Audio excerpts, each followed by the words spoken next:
What's up, everyone? Thomas here with ForReel, and this is our opportunity to wrap up Hot Docs 2022.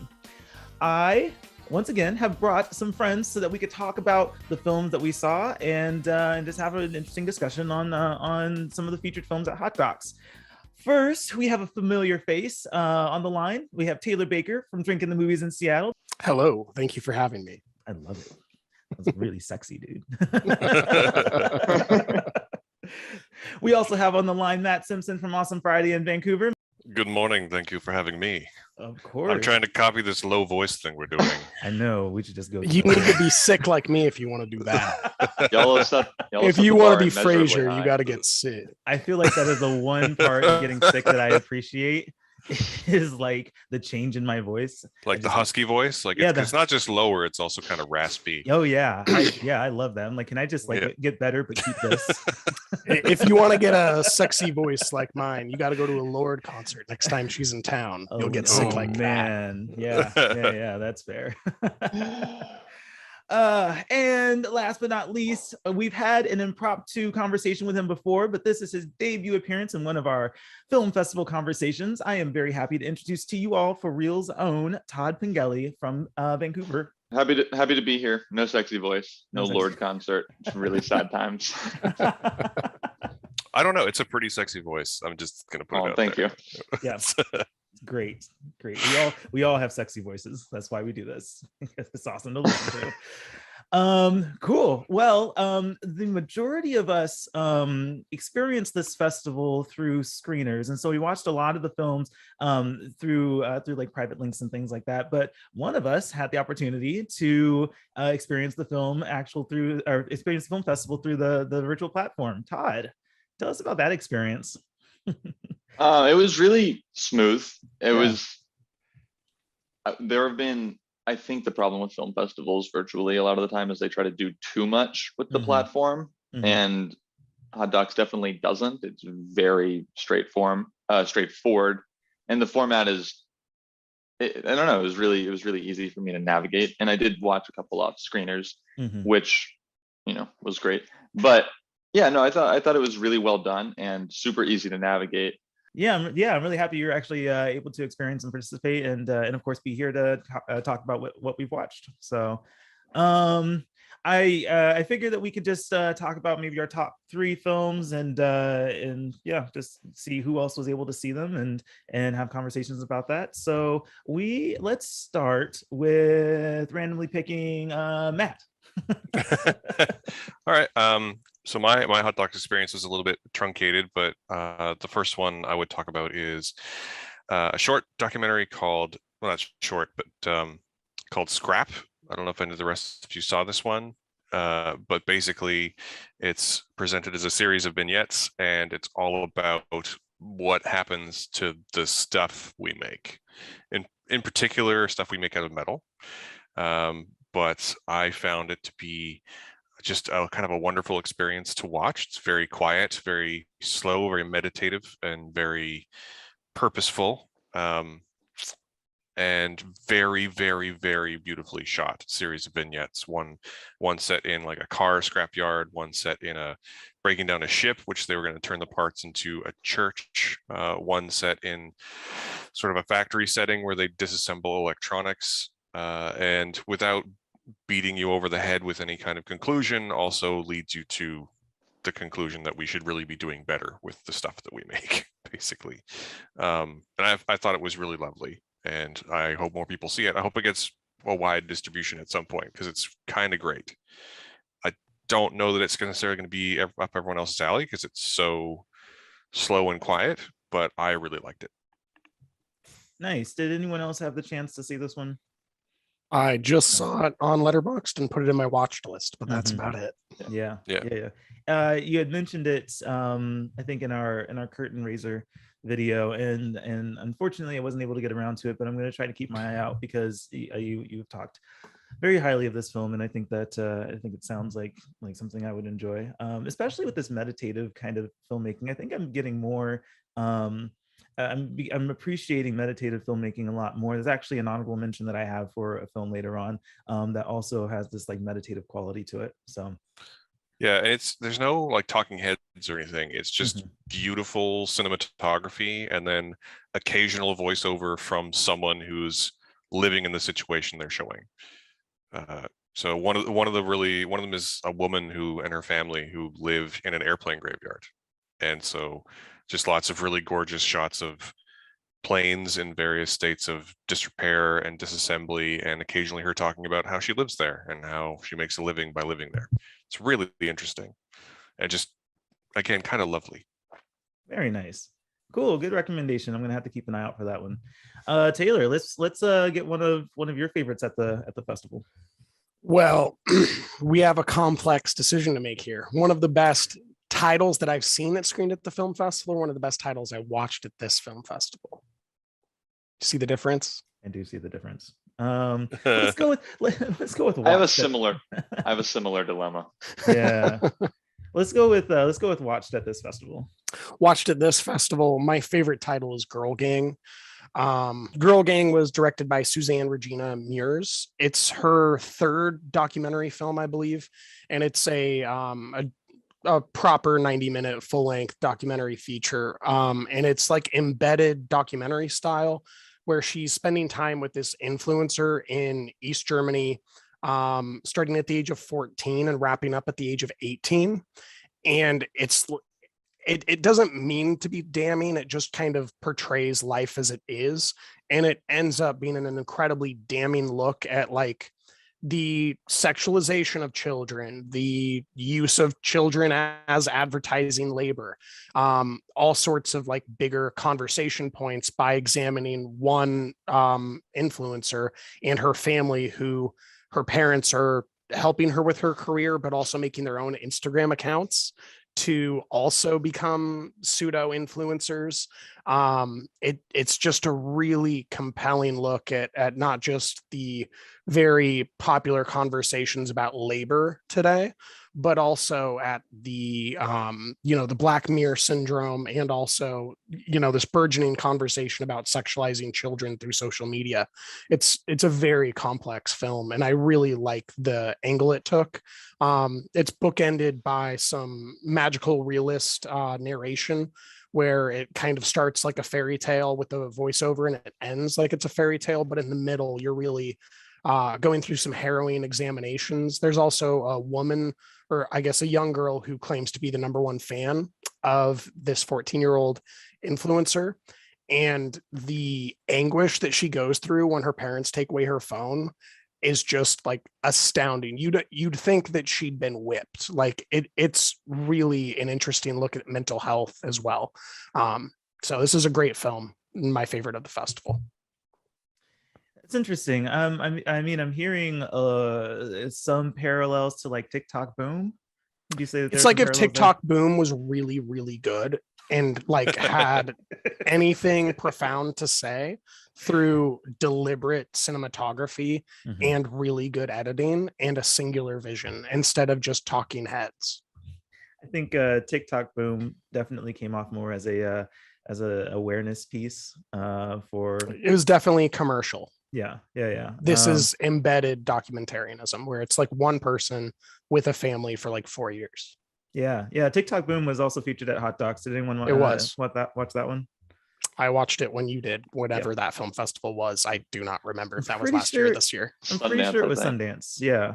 Okay. Sundance, and I think it was also at South by. So, Todd, let's move on to you. What do you have on your list? I'll start with like my number 3 of what I watched at the festival, and this is kind of a callback to The Curtain Raiser, and I know it was on Matt's list. It was Once Upon a Time in Uganda. I'm a big fan of the Wakaliwood films. Own a couple of them on Blu-ray. Anything to support local filmmakers anywhere. It's about the Ugandan filmmakers of Wakaliwood who work in a slum outside Kampala, and it's not a documentary that completely works for me. I think it gets into a little more of like the interpersonal stuff between the filmmakers rather than the impact of the movies have on the local community in Uganda. But it was still just a really, really heartfelt documentary, one where you got to see like literally these people start from nothing and then screen their films all the way up to TIFF. And it was just a really kind of like, Yeah, that's the power of cinema. We like movies can still be really powerful and help people. And there are people all over the world who love movies. And that was just, it made me feel really good. And I got a big kick out of it. Very nice. I loosely remember this was going to be a headliner at South by Southwest back in like 2020. Like 2 years ago. And then that festival was canceled because that was right when COVID was happening. So it's cool that it's getting a, if late, staggered release now. Yeah. It's been on my radar. I need to get to it. Yeah. Nice. I think the one that I'm going to start with is a film called Relative, directed by Tracy Arcabasso Smith, who I actually had the chance to interview during the festival. This movie is it's her exploration of her family's history of sexual abuse. It covers the fact that there's this multi-generational abuse and this like hush hush tendency for women to be sexually abused by the men in the family, and nobody talk about it. And so this is her putting that out there and having those conversations and trying to bring awareness to the fact that these things need to be talked about, regardless of how uncomfortable it is or how detrimental that might be to the institution of family that they've been trying to preserve all these generations. And I loved this film so much because of how open and vulnerable it is. It's a very sensitive subject matter, and it just was really interesting to see her really dive into this, and also not just attack the challenge of having these conversations, but also overcome the challenges of getting it into a film, right? And having people willing to go on the record about this and expose that story.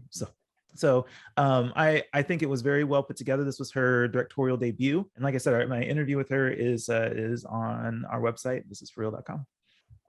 Cool. We'll circle back around to Matt. What's next on your list? So the next one, first off, Scrap is directed by Stacy Tenenbaum, which I feel I forgot to mention. Next up is one that I know that some of you have already seen. I know that Taylor Beaumont on your site really loved when he saw it, I believe at Sundance. But I really enjoyed Fire of Love from director Sarah Dosa, which is about this rock star set a pair of volcanologists and all about their relationship and their life as really, again, rock star volcanologists, people who really changed the game in the field that they study.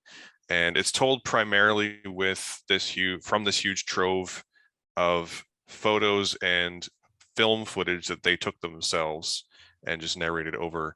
And I kind of don't want to talk too much about it because it's kind of a wonderful story with kind of a sad ending. And I think it's just a lovely film, and it's been picked up by Nat Geo, so it's probably going to be somewhere very easy for most people to watch at some point. And it definitely feels like the kind of film that maybe won't necessarily win all the awards, but it's definitely going to get a big awards push later in the year. With the power of Nat Geo and by extension Disney behind it.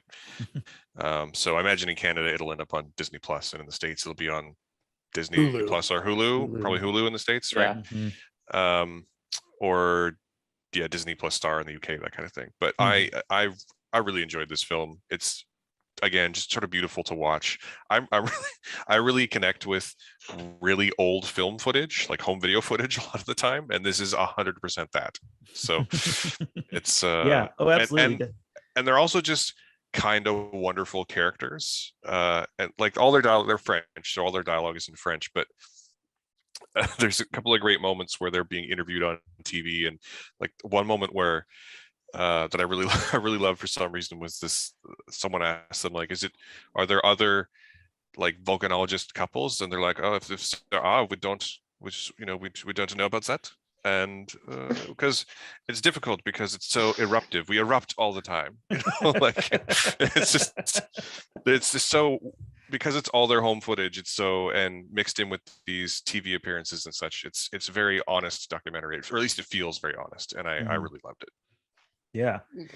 I find it interesting. This movie is doing a very robust film festival circuit. Sundance, South by, SIFF, Hot Docs, and actually Marty is also going to. I think he might be covering it as part of Earth X coming up. So it's just hitting like every film festival that it can get to, and that's great. I mean, I think it's a really good documentary.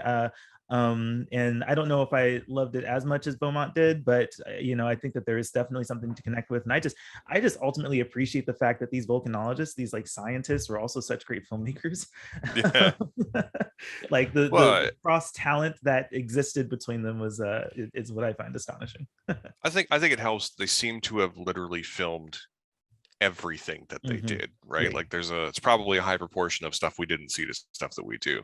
But it's also just they were among the first volcanologists. I was reading about them a bit after, and it doesn't really get too far into it in the film, but they were really among the first to be sort of fearless as volcanologists. So there's images in this film of the woman whose name now escapes me for some reason, but like walking right up to the edge, like right up beside the lava of an erupting volcano, and that was like an unheard of thing at the time. Like they were among the first to really get in there, and the imagery of all of that is stunning, in a word.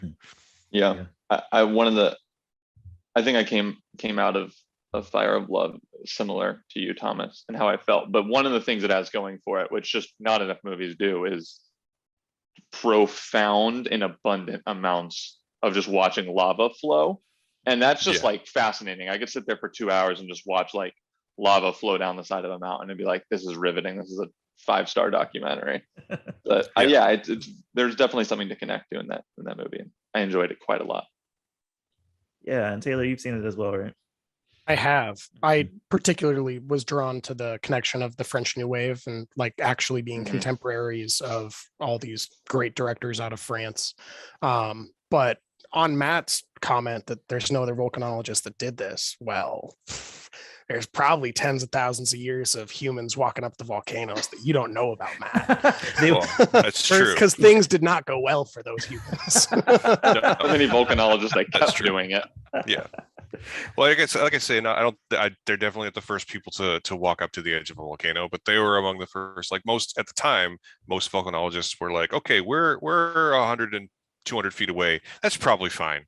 Like this thing might erupt and kill us. And they were just like, well, we're not going to get the info if we don't go up there. So we're going to go up there, like. To me, my Neanderthal ancestors with their wooden clubs walking up the volcano, hitting the lava, Yeah. Those were volcanologists, man. But were they successful volcanologists? Like they figured out what the volcano did. It burned them. Yeah. I mean, that's an experiment. You can argue. It's true. Taylor, you're up again. What's your next one? I am up. Oh boy. Let's go with Pleistocene Park. Pleistocene Park, I think, is the second feature-length documentary from Luke Griswold Turgis. He's an Alaskan-born filmmaker who made the puddle jump of taking 7 different airplanes to get to Pleistocene Park, which is in northern Russia, northern Siberia. You may have heard of it. It's where they want to put like mammoths back into the ecosystem, but they have permafrost melting there. And this is a documentary captured over multiple years where the permafrost has not started yet to melt. And this filmmaker just shows up because he wants to kind of capture what's going on at this park. And then he slowly, over the course of the film, turns into free labor or fair labor because he's watching everyone else work their asses off to bring in water buffalo and caribou and that type of thing into this park, but he's not doing anything. And so slowly he becomes involved with the project. It doesn't really educate one on anything. It's really just a glimpse at a very stubborn old Russian scientist and his son trying to make the land different in the way that it was previously, so that they can keep the permafrost, which is a sublayer of soil that's frozen because it has so much carbon in it. It's interesting, but it doesn't really get into, I think, the larger scientific questions about it, because it's really just a day-to-day study of how do we get animals to this location, and what are the consequences, and how can we get funding to get more animals. And it's really like tens of animals. It's not hundreds or thousands. So it's a very small scale project to get reindeer and horses and that type of thing. But it's interesting as an embedded film. Very cool. Todd, you're up.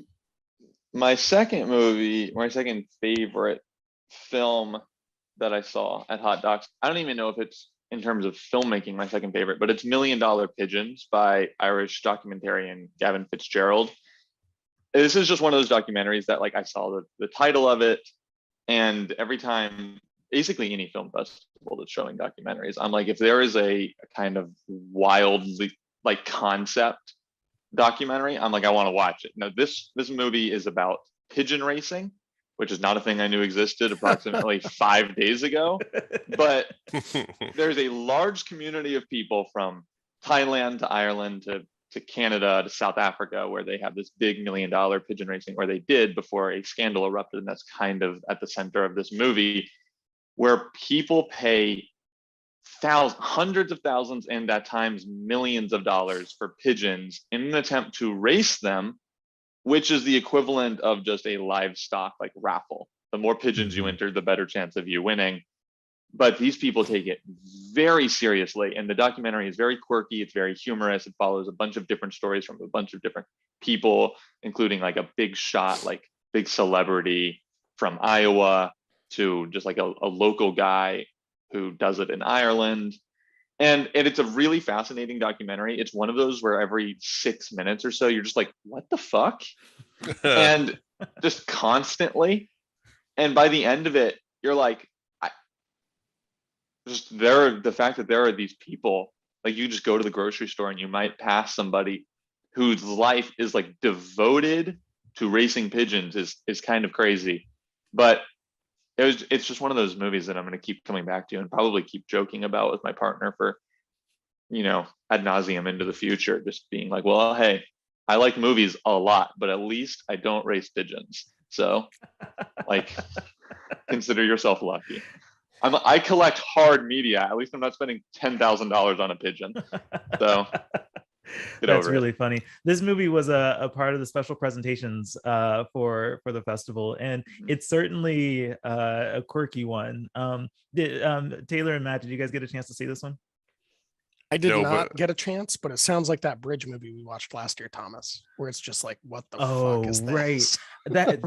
So actually, that's an interesting comparison. I did have the chance to watch this one, and it's people pay for pigeons, like what? Yeah. I'm in the process of adding this to my watch list right now, because it sounds wild in a way that I might enjoy. It's fast. So there's a point, and it's interesting how global this movie is, because it goes to a lot of different places to talk to pigeon racers, I guess. But there's a point in the film where the scandal happens with the $1 million pigeon race in South Africa, and the race doesn't go well at all for the participants who spent all this money. And the speech that race director oh my god, so it couldn't have been. It's like, imagine the worst possible thing happening, and you have to get on stage and give a speech, and then the speech going as poorly as possible. What you're imagining is like 1/10 of how badly this woman's speech went. It was so terrifying to watch. I was like, I can't believe this is real. I watched this movie a second time thinking, oh yes, that one scene's coming up. And then it did, and it's still cringe. Like, it's so uncomfortable to watch how poorly she addresses this whole situation. Oh man. Yeah, that was I have absolutely no idea what the hell either of you were talking about, and now I really want to watch the movie. Yes, so that was one that I was going to talk about, but I will pivot to this other film that I watched called Last Lap Dance. This one is directed by Isri Halpern, and it's about the the strip club industry in Israel, ultimately heavily regulated and then closed down in 2020, and not necessarily because of because COVID actually doesn't really play as big of a role in this movie as I thought it would, but just because of the nature of dancing in strip clubs and how and the morality of that, right? And so I think this movie, I don't know the kind of effect that would have, that this movie is going to have on like North America, because we're pretty, as far as I know, open-minded about that kind of work. But what made me very interested in this is the fact that it takes place in Israel. And I was very curious about what this conversation is like over there. And it's very thorough, maybe even thorough to a fault, about the stories of these women who want the opportunity to just do what they want to do, and having to deal with the opposition and people trying to tell them, and government trying to tell them what they can and can't do for work. And so it's a very open-minded approach to the topic. And I thought that it's these stories are interesting insight as to how what this work is like, and their experience with trying to maintain their livelihood through it, while also dealing with people who want to tell them what to do, right? And so it wasn't like as revelating as I had hoped it would be, but I did find it interesting to just kind of watch this particular conflict in the space that it takes place in. So, Last Lap Dance. Anyone else watch that one? Nope. Not No, me. it was on my list, but I didn't get to it yet. Yeah. I talked about it in the curtain raiser, and so I did manage to get around to it, and I felt it was worth the time. So okay, cool. Back to you, Matt. So my next one, so it's interesting because my hot dogs experience is ongoing and a bit truncated at this point due to personal life stuff. But I'm going to talk about one that I liked but didn't love, but I still think is super interesting, called Make People Better, which was directed by Cody Sheehy, who's I believe Canadian, and it's all about this incident in 2018 in which a Chinese scientist successfully created a genetically altered person, a set of twins, actually. He was able to alter their genome to introduce a resistance to HIV to their genome, and it's all about the moral and ethical ramifications of gene editing in people, basically. I find this to be an interesting film to talk about because it really, I don't think it's a spoiler to say that it didn't go well for this scientist in the end. He's disappeared by the Chinese government. Like so many others. Like so many others. And it's not a spoiler to say that because the whole film, I really find the subject matter super interesting, but I found the structure of the film to be a little bit not so great, because the whole film is built like a thriller, counting down to him disappearing. It's like the first thing they say, that he does this thing and then he disappeared, and the rest of the film is like this countdown to him disappearing. And I feel like it really leans a little too hard into this sort of thriller aspect, but the rest of the subject matter and the rest of the discussion of the morality and the ethics, and where do you draw the line between giving someone a resistance to a disease or making someone stronger, or trying to make them smarter, or like trying to improve, like which is improvement and which is not. All of that discussion is super interesting. And I feel it's a little bit let down by this thriller structure that it's going for, but it's still super interesting and super compelling. So I think that Make People Better is definitely worth at least taking a look at. This was on my list. I wasn't able to get access to it, but I'm still like hoping that comes through before the festival ends. So yeah, it sounded very interesting, and I would love to check it out before the end of the festival. Cool. Taylor, let's get your next one. We'll go with my final title will be The Quiet Epidemic, Thomas, a film that you recommended to me about a young woman who has mysterious symptoms, she goes undiagnosed or misdiagnosed for months, if not years. And ultimately, this is a documentary about Lyme disease, and starting from the 1970s, with some footage and reference to even earlier than that, how there was kind of a consensus of Lyme disease being an issue for the American health system, and then through marketing, essentially no longer being anything at all, and all doctors in America essentially saying that long-term Lyme disease with multiple complications doesn't exist. And it's a very interesting examination of that. It makes sense that a documentary that's criticizing the NIH and the CDC is playing at a Canadian film festival rather than an American one right now. Obviously, there's a lot of complex feelings towards our government health system right now for a myriad of reasons, whether it's the recent Roe v. Wade thing, or COVID, or here with Lyme disease. There's a doctor that they spend time with. I believe it's Dr. Neil Spector. And he has some like groundbreaking ideas of how to help get this young woman who's become paralyzed from Lyme disease to be able to get feeling back in her legs. It's quite harrowing and really scary to watch a father who has no idea what's going on with his daughter go to all these different countries just to try to get help for something that his government says isn't a problem, but all these other countries do acknowledge as a problem. So it's quite harrowing and engaging. There's definitely a few problems. It's from two filmmakers. I don't think that the footage necessarily goes together that seamlessly, but it's very compelling to watch, and a subject about which I knew quite little. Yeah, this one was a big awareness thing for me as well. I didn't know much about the subject matter before this, but we did, and Matt, we talked about this in the Curtain Raiser, this film, because it was interesting to have a documentary come out about a health crisis that isn't COVID.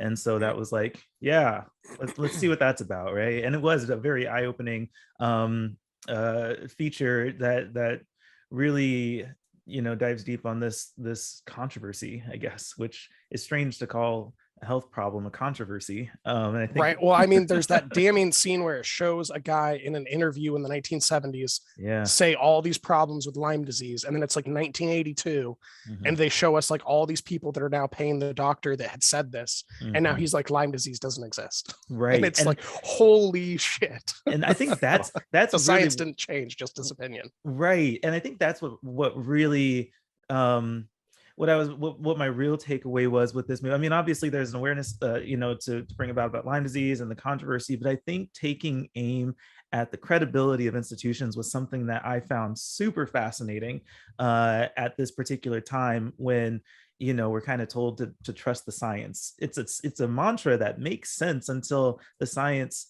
can possibly be tainted by opinion or by the self-interest of these institutions, and or big pharma that wants to sell a solution in a pill. Exactly, right. And so for ROI. And so taking aim at that credibility right now, I thought was a very interesting approach, because COVID does end up coming up towards the end of the film. I mean, that's kind of inevitable, but yeah, I feel like I looked at it critically in terms of Lyme disease, but also in terms of the greater implementation of these institutions and like, how they can alter a test to give a false negative. Right. I think that fucking crazy. This is a movie that's crazy. That I'm sorry. People asking questions. Big pharma lobbied to get a test changed for Lyme disease, so that even though you have Lyme, the test will now say you don't have Lyme. And they show it happen in the documentary, like exactly how it was done. And like all the doctors know it, and there's nothing they can do about it. And so if you're a Lyme disease doctor in America, you have to work off people's private funds, because no insurance company will work with you because of the way that insurance companies are in the end governed by pharmaceutical companies. It's pretty heavy. Yeah. I was actually planning on watching this today, and now I am definitely going to watch this today. I end up finding most documentaries that center around the American healthcare system kind of fascinating, because the American healthcare system, like, there's no such thing as a perfect healthcare system. I'm just going to say that up front, but the American healthcare system in particular, I find fascinatingly terrible. It's almost the definition of an imperfect healthcare system. Almost the definition, right? Yeah. That's very polite of you. Yes, very Canadian. Because like every healthcare problem has blind spots and holes and problems and loopholes and money problems, but like that's fucking crazy. Like there's no other way to. That's nuts. That they would. Yeah.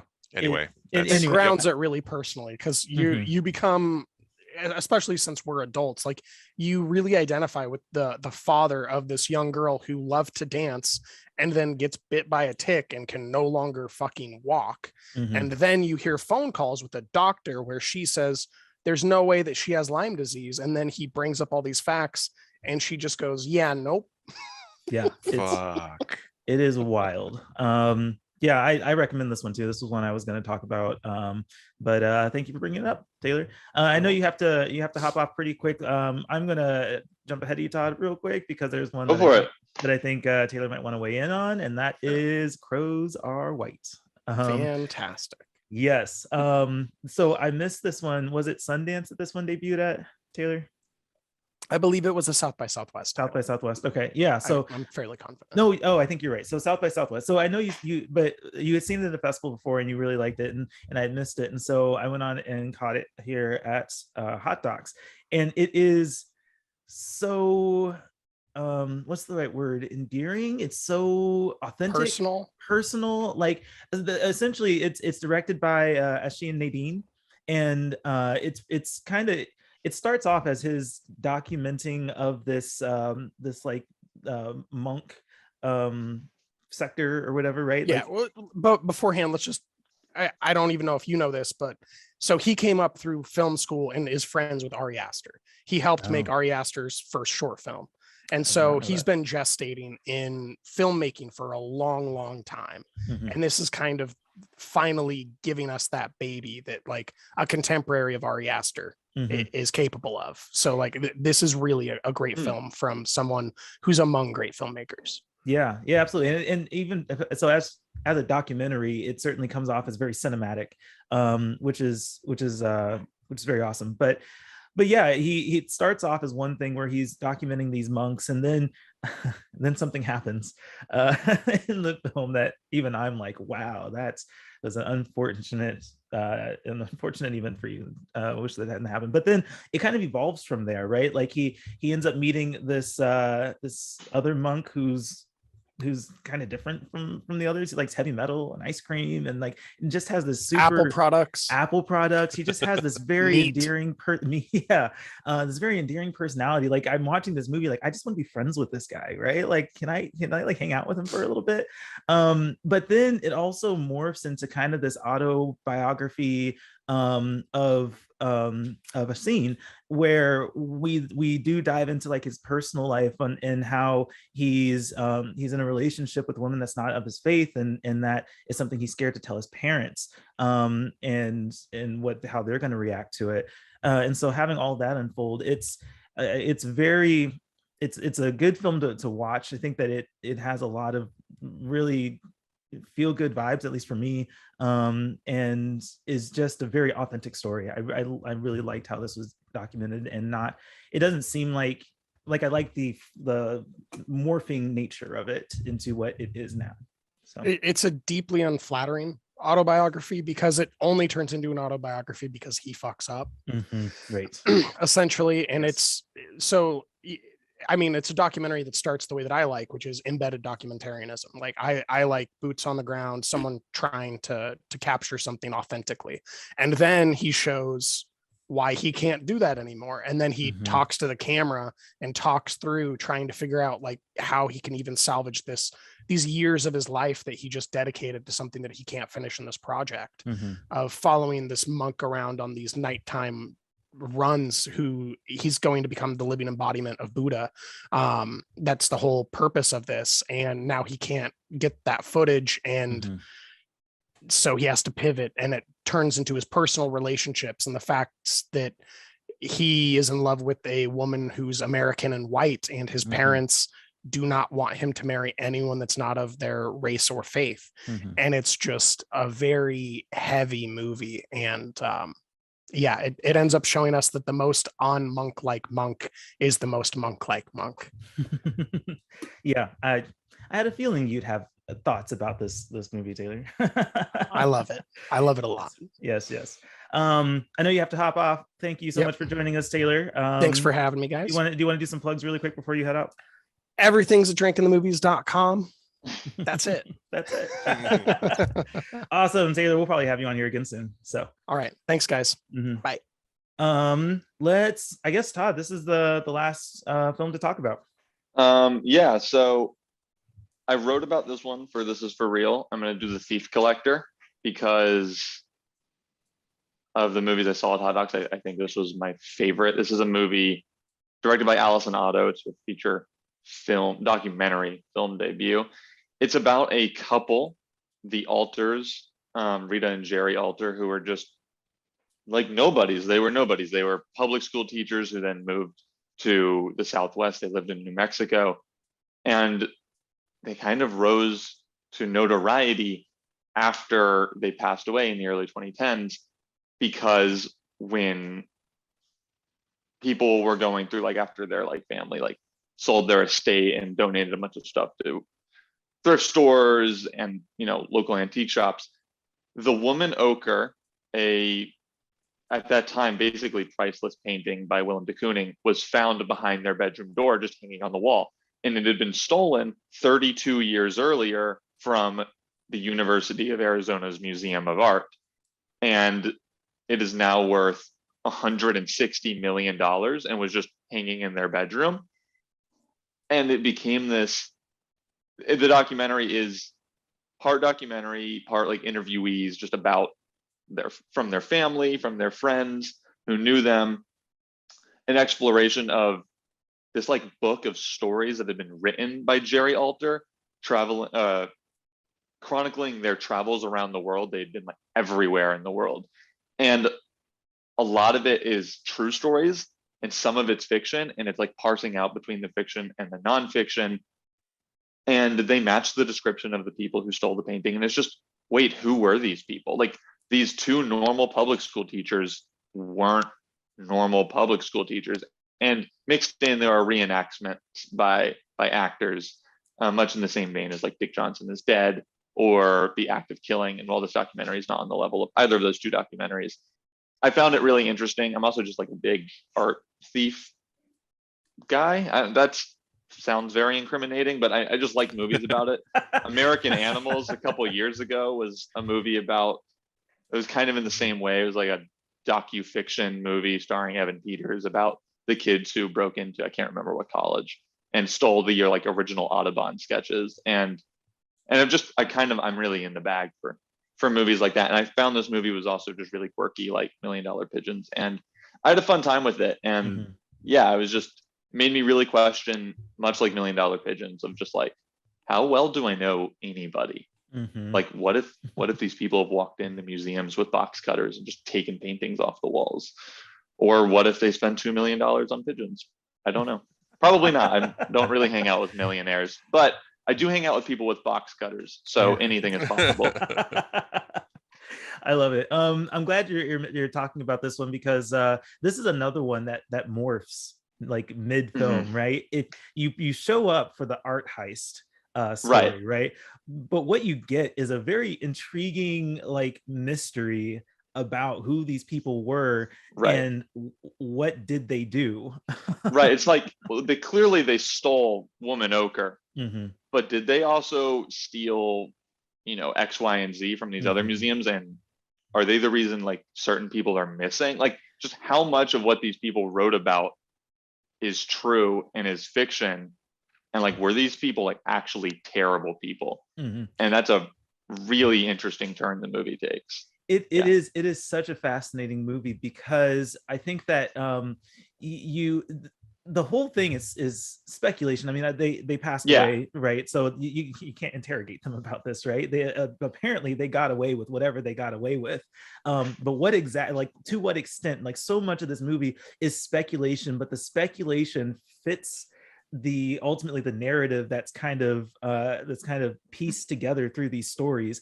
All the speculation just like falls into place, and you can't like affirm the conclusions, but you can really believe like how much of this there's a lot more to this that's true than we are ever going to actually Right. know. And I don't tend to enjoy when documentaries are kind of purely based on speculation. Shocker, like documentaries should probably have hard evidence. But this is a kind of like no harm, no foul documentary. It's like if they get it wrong, who are they slandering? Like Right. nobody really, because they've passed. And it seems very much like what at least Jerry Alter wanted was like fame. So he's kind of getting what he wanted posthumously anyway. But yeah, a lot of it's just pure speculation, but there's not, and a lot of it's pure speculation even by the family, like the Alter family. So it's kind of, it's almost like, yeah, no harm, no foul. It's like, if you're wrong, so be it. But also you're probably not that far off. Right. Which is kind of scary. I think the last thing I want to say about this one is that, and we talked about this, where in your review, you had mentioned the comparison between like this story and the DB Cooper story, which honestly, I actually was not very familiar with DB Cooper until and I should be, I know it's a very local story. Like I should be more aware about that than I was, but Sif, serendipitously enough, debuted a film, a documentary about DB Cooper. Is actually this guy who claims to be DB Cooper, and it does a very similar thing where it has this documentary, talking heads figuring out, trying to just figure out whether this person is who he says he is, and exploring the leads that is. But it also has the reenactment component as well, where they do reenact the history of like these events, or what may have happened with DB Cooper in these reenactments. And so I found it very fascinating in watching the Thief Collector in these two mysteries about theft that are documentaries with reenactments and all of that. So that was just an interesting parallel that happened to be timed very, very closely to each other in releasing and film festival stuff. So, but there's just like, I mean, the whole lineup at Hot Docs this year, everything sounds good. I do think it was a really good lineup of things, and especially, I mean, we're not even covering a lot of the things that we had seen at previous festivals. So it was a solid lineup this year. Documentaries. I mean, I still haven't found my flea yet. You mean you haven't found the movie that's going to make you immeasurably upset when it's snubbed at the Oscars? Yes. What will you do without it? Don't get me triggered right now, okay? I will rant for the rest of this video. I mean, honestly, about that. on the one hand, I hope that you find it, and on the other hand, I don't think we need a second film that you bring up every time we speak. That is true. That was actually, so this year, it's not a documentary this year, but it's kind of off topic, but like Cha Cha Real Smooth is now the movie that I will be talking about the rest of the year that nobody can really see because it's doing film festivals and will come out sometime around probably Oscar or award season. But anyway, let me do a really quick honorable mention. There was a film that was brought to my attention called Blue Room. It's a short film, and it's directed by Merritt Mueller. Matt, I brought this one up on the curtain raiser.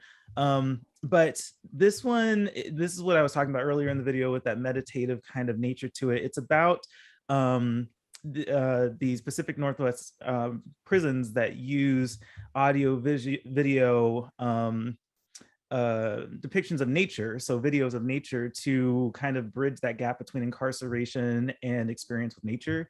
And the documentary is 12 minutes long, and really it's a lot of just like watching the life inside of these these penitentiaries, and watching these inmates experience this like virtual version of experiencing nature. And there's so much about it that's just so meditative. There's not like a music score to accompany it. There are a few interviews of like of stories from inmates and their experience with nature compared to the conditions of living in jail. But there's a lot of just kind of sitting with the reality of like living in jail and not having access to nature, especially with these penitentiaries being in the Pacific Northwest, surrounded by nature, right? It's like so close but so far for these inmates. And I enjoyed it a lot. Actually, my review for it is online. And it was brought to my attention by the film's editor, Esther Bethel. I've been covering some of his work since last Hot Docs. He debuted a film called Acts of Love, or he showed a film called Acts of Love at Hot Docs last year. And yeah, ever since then, he's just kind of been in touch about projects that he's working on. And I really appreciating the stuff that he works on, because there is this really like this introspective nature to projects he chooses to work on. And at least in the films that I've seen from him. And I love that. I think that experiencing meditativeness through film is something that I'm learning to appreciate a lot more ever since I saw Memoria last year and loved that movie. Yeah, that's just something that I'm appreciating a lot more in film. And so this movie really hit that chord for me, and was a really, really good experience, and kind of a interesting awareness piece on like how important nature is to like mental health, and even in incarceration is so important. Okay, anyone else have any honorable mentions before we wrap up? I would shout out, there's a movie I saw at VIFF last year, and I don't know when it'll come out. I don't know if it will ever come out, or if it will just play Canadian film festivals forever. It's called Handle with Care, The Legend of the Nottic Streetball Crew. And it has like, there's no conversations about it. I'm a huge basketball fan, and this is a movie out of Vancouver about a streetball crew from the early 2000s comprised of mostly immigrants or children of immigrants who went like super famous at the time for their like trick shot basketball mixtapes that they sold. And it's a just really fascinating documentary about race, about being an immigrant in Vancouver, about profiting off of your skills, because their mixtapes were made by the two white documentarians who made this film as well. And those two white documentarians made a lot of money off of these mostly Black and brown people.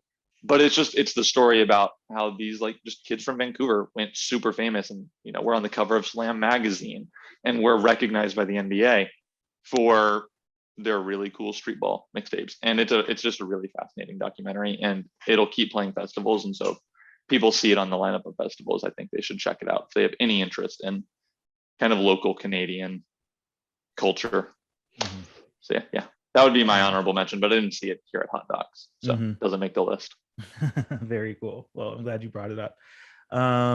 Awesome. Any last words, Matt? No, I got nothing else. That's okay. I guess your last words will be plugs on where people can find your content. Yeah, you can find all of it at awesomefriday.ca, and you can listen to our podcast, the Awesome Friday Podcast, wherever you listen to podcasts. And on the social medias, you can find me specifically at Matthew AF on most platforms. Very cool. Todd, how can people connect with you? They can read me at This Is ForReel, same as you. And they can find me all over social media. My ats are at Todd_complex on most of them. And yeah, that's it. Very cool. Yep. And of course, you can find both me and Todd's conflict. I don't know where that came from. Content. You can find our content, as you said, at thisisforreal.com. Social links are there. You can also connect with me personally on Twitter and Instagram at beingtsj. And that brings this video to a close. Gentlemen, thank you so much for joining me. Taylor Baker, thank you also as well. Shout out to you. I know you're not here right now, but thanks for being here. And Perfect. I appreciate everyone tuning in for this. And until the next time we do one of these videos, this is For Real.